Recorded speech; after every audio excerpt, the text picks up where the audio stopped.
Want to know how to make this t-shirt? Then keep watching and I'll show you how to upload an image, cut, and press it onto a t-shirt using Silhouette Studio or Cricut Design Space. I'm going to kick things off with Silhouette Design Studio.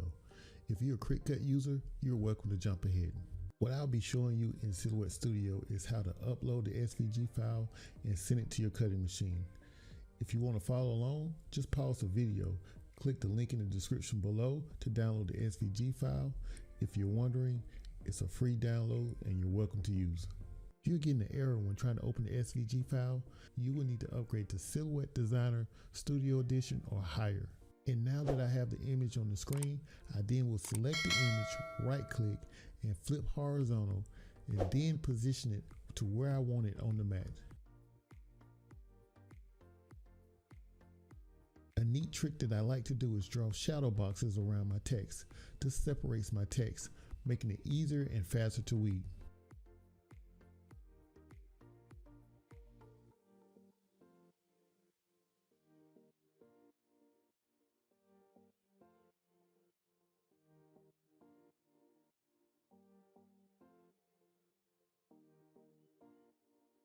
Now that everything is ready to go, I'll send it to my cutting machine.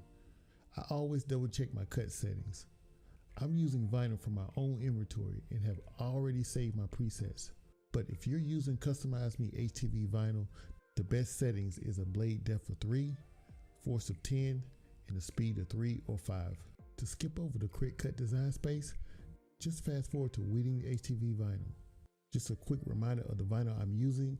For you Cricut users, I'll be showing you how to upload the SVG file, upload your image in the Cricut Design Space, and if you would like to follow along, just pause the video and download the SVG file using the link below.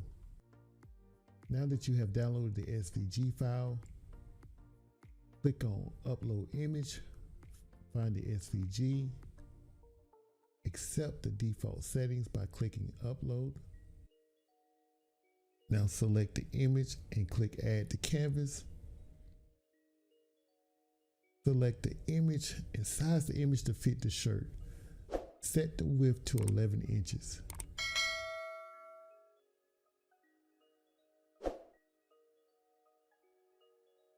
With the image still selected, right click and then select Attach.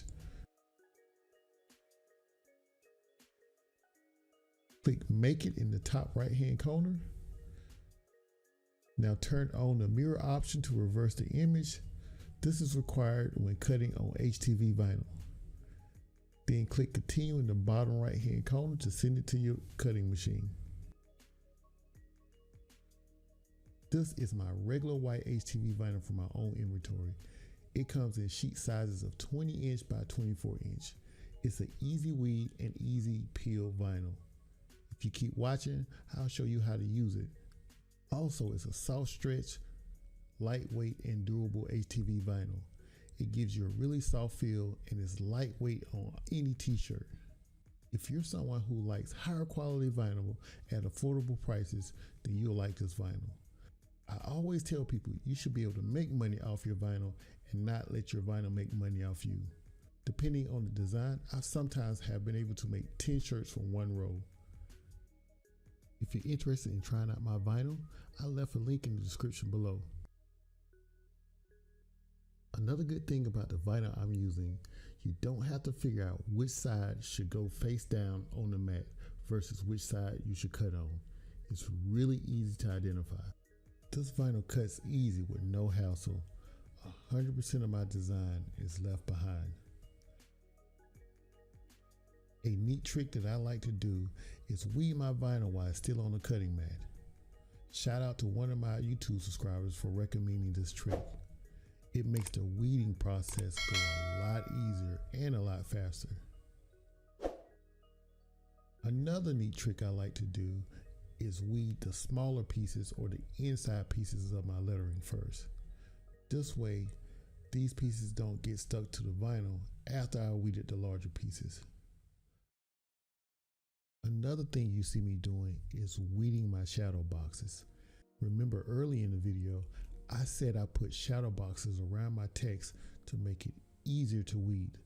And the reason I do this is without a shadow box, you will have to weed your entire sheet of vinyl.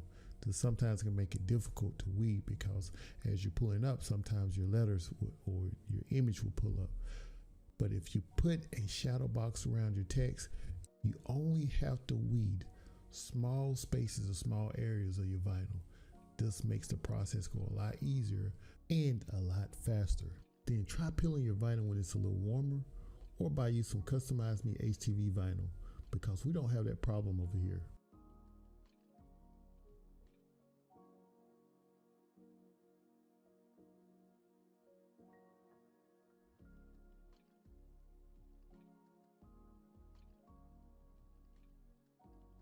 Now it's time to press the shirt.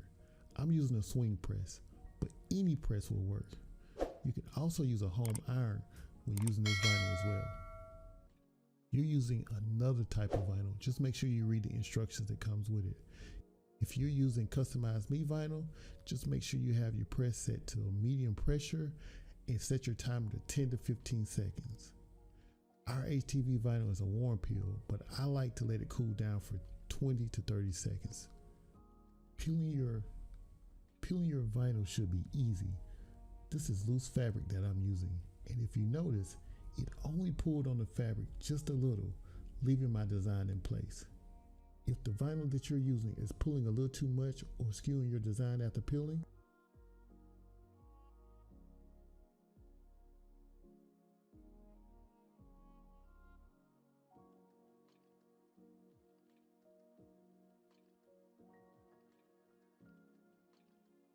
for more videos like this and to learn more about our HTV vinyl, check out our YouTube channel and don't forget to hit that subscribe button.